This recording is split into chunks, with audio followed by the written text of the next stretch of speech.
Spring had begun in New York, though only on the calendar. On March 2, 2000, the weather was quite chilly, and by evening the thermometer had dropped even lower. Karen Mayo prepared a hot dinner and was waiting for her children to return from the babysitter at any moment.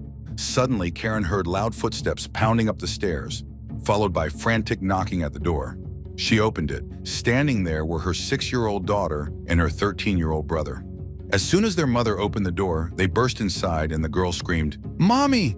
Mommy! Someone's dead!"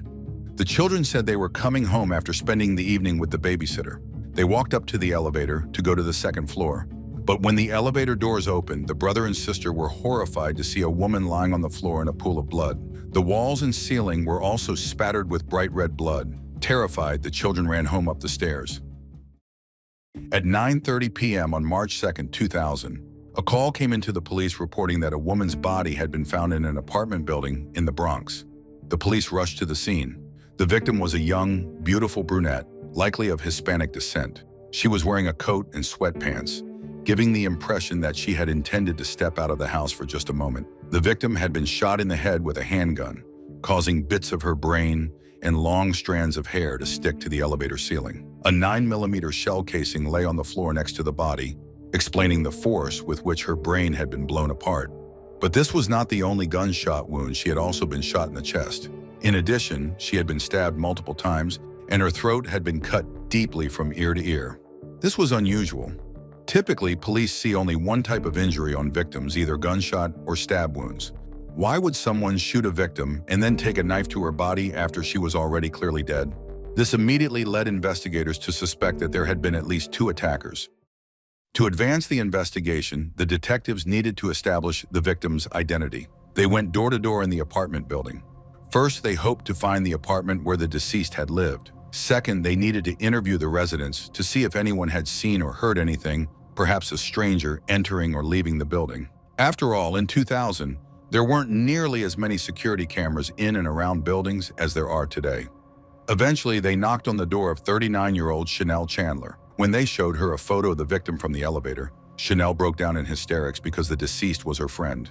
Chanel identified the victim as 39-year-old Evelyn Santos Ortiz. Chanel explained that she and her friend had lived in neighboring apartments. That evening, they were sitting and relaxing when Evelyn said she would like another beer. Chanel gave her friend $10 and returned to her own apartment, while Evelyn put on her jacket and went out. Chanel peeked out the window but didn't see Evelyn leave. She did hear some banging sounds, but assumed it was just the trash chute. Within minutes, someone in the hallway shouted that there was a body in the elevator. The police arrived soon after. Everything had happened so quickly that Chanel could hardly believe her friend was gone and that her children were now without a mother. The thought hit her like an electric shock. She completely forgot about Evelyn's children, Anthony and Teresa Ortiz. Anthony was usually traveling, and on the day of his mother's murder, he was out of town. 14-year-old Teresa, however, was very close to her mother and had stayed home.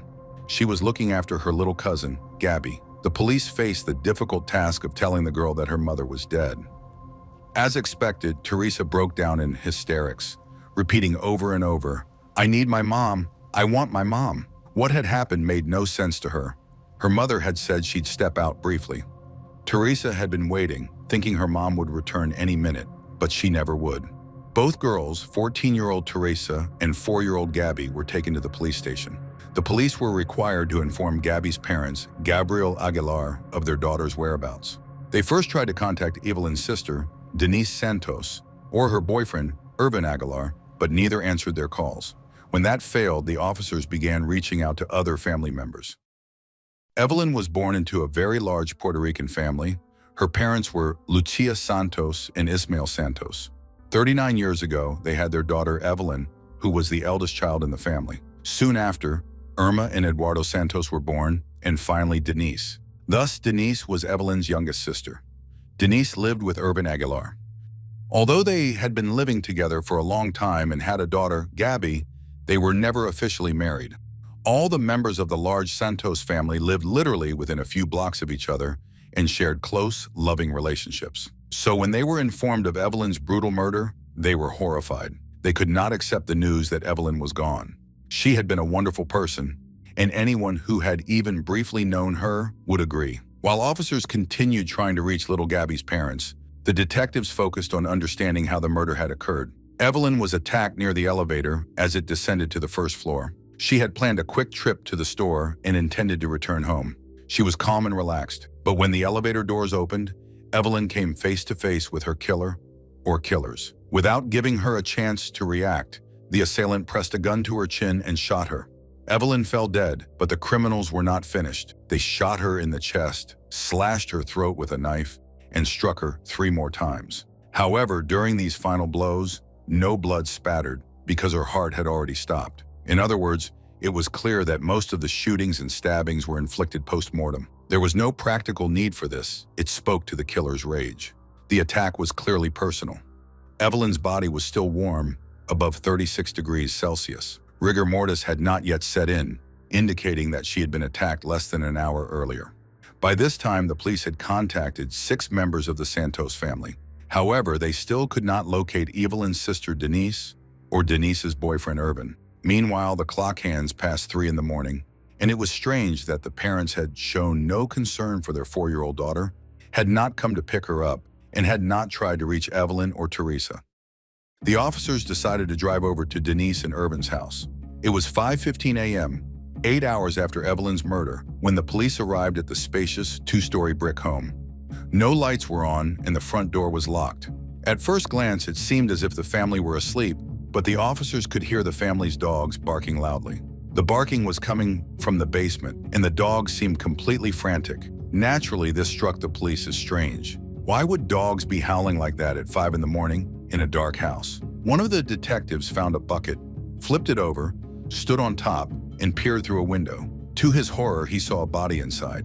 Firefighters were called to break down the door, allowing the detectives to enter the house. On the floor lay the body of a young dark-haired woman, surrounded by a pool of blood. A large kitchen knife protruded from her neck. Armed detectives searched the house room by room, while the dogs continued barking frantically from the basement. The state of the house suggested it had been ransacked. Clothes were scattered everywhere, cabinets were left open, and there was a hole in the wall, apparently where a large safe had once stood and had been removed. On the kitchen table, the detectives found an ID card belonging to the victim. They realized it was 30-year-old Denise Santos, Evelyn's youngest sister. Denise's body told a story of the attack that was somewhat different from her older sister's. There were no gunshot wounds at all.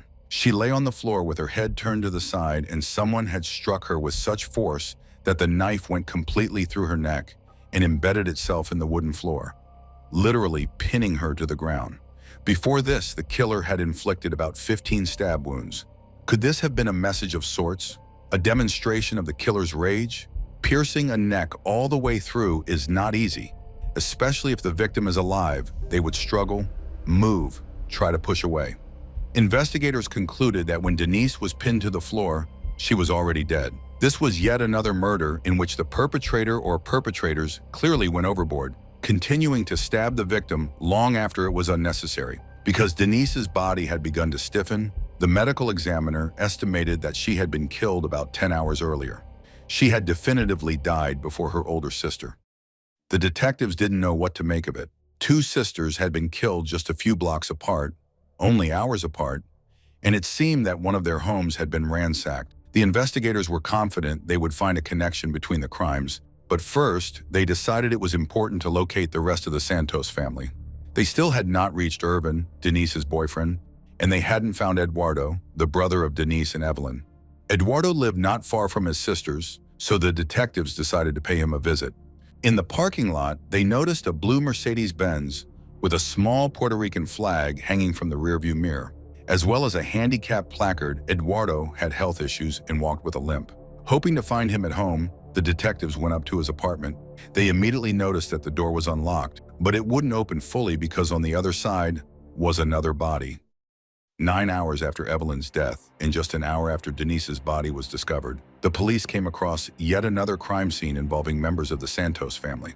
At 7:30 a.m., when they were able to enter the apartment of 34-year-old Eduardo, they found an absolute bloodbath. Blocking the door was the body of 34-year-old Irvin Aguilar, Denise's boyfriend and little Gabby's father. He lay face down on the floor, a knife protruding from his neck, just as it had from his girlfriend's. In addition, he had been stabbed 16 times and shot 3 times, once in the chest and twice in the head. Less than a meter away from Irvin in the hallway lay the body of the second victim, 34-year-old Eduardo Santos. He had a single gunshot wound to the head. He had not been stabbed, his throat was not cut, and he had not been pinned to the floor. It was clear that Irvin had been killed in an indescribable rage, while Eduardo had been shot just once. Of course, both were dead in the end, but the police concluded that Irvin's murder was personal, whereas Eduardo had become a collateral victim. But that wasn't all. The detectives noticed bloody footprints leading into the bedroom. From there came some sounds. At first, they thought music was playing, but it turned out to be cartoons. In the bedroom awaited the youngest victim of this horrific case. On the bed, face down, lay 14-year-old Ishmael Santos, the nephew of Denise, Eduardo, and Evelyn. All three had essentially raised him, and he lived with Eduardo. He still had his school backpack on, decorated with SpongeBob SquarePants. It appeared that the boy had come home from school, entered the bedroom, turned on the TV, and was about to take off his backpack when the killer struck. The bullet entered the left side of his head and exited through the right, passing through his hand. It seemed that Ishmael had heard the earlier shots and, in terror, pressed his hands to his ears to block out the nightmare, realizing he might be next. That's why the bullet went through his hand. The scene in Eduardo's apartment was horrific and indescribable. Blood was everywhere, already starting to dry.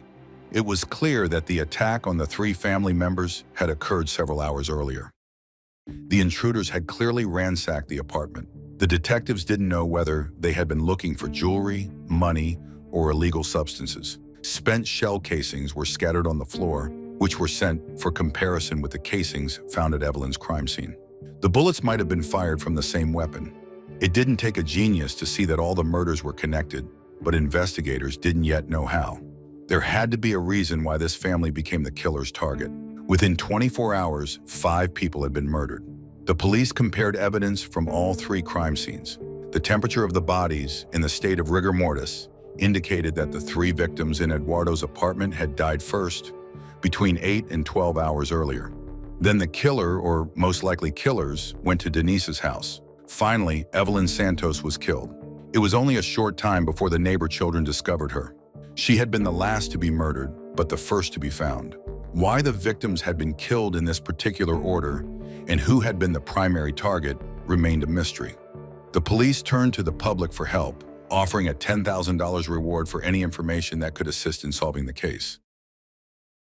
Of course, the police were not just hoping for outside help, they were working diligently to solve the case. They examined the backgrounds of Evelyn, Denise, and Eduardo, but found nothing illegal. They had steady jobs and were raising children responsibly. Irvin, however, had a criminal past related to illegal substances, and it was serious. He had served time for a federal offense. This was not about a small possession of marijuana, but involved kilograms of drugs. Naturally, as the police began piecing the puzzle together, they wondered whether Irvin, the only family member with a criminal history, might have been the primary target of the attack, especially considering how brutally he had been killed. Could someone from his past have wanted revenge over money or a product? The family quickly reassured the police that when Irvin got out of prison, he had left that life behind and devoted himself fully to Denise, Gabby, and their future together. But the detectives had to verify this. They tried to trace any of Irvin's current connections in the criminal world, but found only old acquaintances who insisted they had had no dealings with him for years.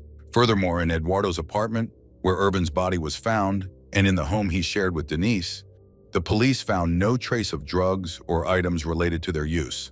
Overall, there was no evidence that the crime had anything to do with illegal substances. Investigators concluded that the family had been right.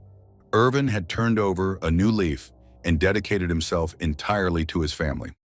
The police spoke again with all members of the Santos family, paying particular attention to re-interviewing 14-year-old Teresa, Evelyn's daughter, to see if she knew who her mother might have spoken with that day. The girl explained that when she returned from school, her mother had said she had accidentally run into her ex-boyfriend on the street, someone she thought was living in Florida. The man had promised to stop by and take her out to dinner. Teresa didn't know his name, but other family members told the police that Evelyn's ex-boyfriend, who lived in Florida, was named Luis Garcia. They had dated for about a year, 5 years earlier. After their breakup, they had remained friends, and not just with Evelyn. Luis had also become friends with her brother Eduardo and often visited their home. The police became interested in Luis, and while officers began searching for him, they continued digging into the victim's past and made a discovery that could change the entire course of the investigation. Investigators discovered that Eduardo had received a very large sum of money. He had suffered a brain injury, and the hospital had provided poor care, so he filed a lawsuit. The hospital agreed to settle before the case went to trial, and Eduardo received $3.5 million. Eduardo was known as a kind person, a loving brother and friend, always helping anyone he could. He bought a house for his sister Denise and cared for Evelyn and the rest of his family. The money he received was like winning the lottery. And as with any lottery win, the best advice is to keep it secret. But once people learned that Eduardo had money, they began asking to borrow from him. Eduardo was generous and rarely refused. Family and friends noticed that people constantly tried to take advantage of him because of his trusting nature. Perhaps someone had advised him, or he had figured it out himself to impose at least one condition on loans. The borrower would receive the money, but would have to repay it with interest. Eduardo lent money to several people, including individuals whose names the police had already repeatedly heard. It turned out that Eduardo had lent $80,000 to Luis Garcia, the ex-boyfriend Evelyn had accidentally run into on the street the day she was killed. Luis had long been supposed to repay the full amount with interest, and Eduardo was frustrated with the debtor for continually delaying payment. Irvin, being a close friend of Eduardo, always stood up for him and defended him. Friends of Irvin told the police that earlier that week, Irvin had gotten into an argument with Luis Garcia over the money. During the confrontation, Irvin struck Luis on the head hard enough that Luis lost consciousness. By March 3, 2000, while the police were still searching for Luis, investigators did not know whether the Santos family was still in danger. When Lucia and Ismael Santos, the parents of Evelyn, Denise, and Eduardo, arrived from Puerto Rico, the police dispatched an armed team to meet them at the airport and take them to a safe location. Their children and grandson had been killed, and it was possible that the parents themselves were also targets. The police could not risk their lives.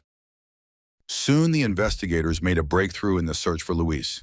They had Eduardo's electronic organizer, and a family member helped them access it. Inside, the officers found Luis's address in Florida.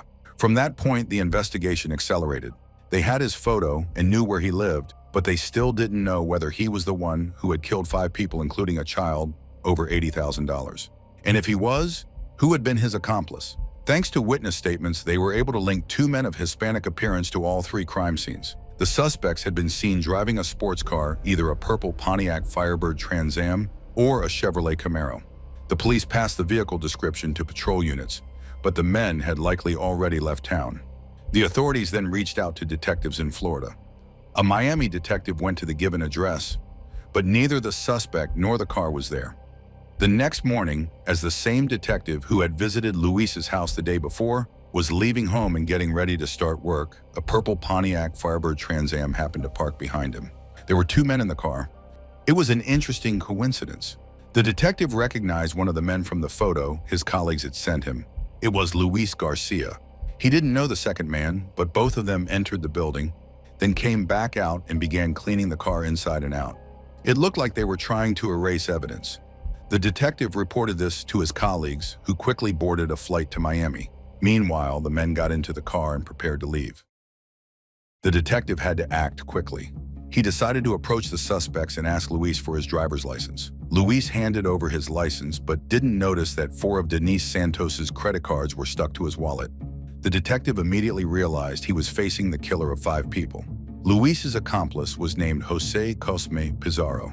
Jose's body bore prison tattoos, marking him as a murderer. It turned out he had served time in Puerto Rico's worst prison. Around his neck hung a thin gold chain with a ring engraved with the letter G. Irvin and Denise's daughter was named Gabby, and it was her ring, which Denise had worn around her neck. The police were correct. There had been 2 killers. The detective arrested both men. When investigators from New York arrived in Miami, they first searched Luis's apartment and found a wealth of evidence. Most notably, there was a pile of blood-stained cash, thousands of dollars. They also found shoes with soles that matched footprints left at the crime scenes of Eduardo, Irvin, and Ishmael. In addition, the apartment still contained a safe and firearms that the criminals had attempted to saw apart to prevent ballistic testing. But they had made a mistake, cutting the guns lengthwise into large pieces. Forensic experts were still able to test a bullet against those recovered from the crime scenes, and they matched perfectly. It was time to interrogate the suspects. As usual, at first the men denied everything. Luis was the first to speak, claiming that he had simply traveled to New York again when Jose Pizarro told him he had kilograms of illegal substances for sale and that Jose was the one who had killed the family. Jose in turn claimed that he had stayed in the car while Luis carried out the murders. Despite their denials, the police were certain that the killings had been committed together. One clearly used knives, the other a firearm. The men were arrested and extradited to New York. In reality, the entire story revolved around one thing. Luis did not want to repay Eduardo's debt. He knew there was a large amount of money in Eduardo's home, so he enlisted his friend Jose to break into the apartment and steal it. He did not care how many people would die in the process. The accomplices killed Eduardo, the accidental witness Ishmael, and Irvin, especially taking out their rage on Irvin for having struck Luis a few days earlier. Luis and Jose then ransacked the apartment, took all the money they could find, and drove to Denise's house. Were they trying to silence a witness, or were they after the safe that had been removed from the wall? Most likely it was the latter. After that, they wasted no time and went to Evelyn's home. Her chance encounter with Luis on the street that day had sealed her fate. She had witnessed something and in their minds, had to die. The trial took place in January 2003, 3 years after the tragic deaths of the 5 members of the Santos family. Luis Garcia was convicted of first-degree murder. Jose Cosme Pizarro was convicted of 3 counts of second-degree murder. Both are now serving life sentences.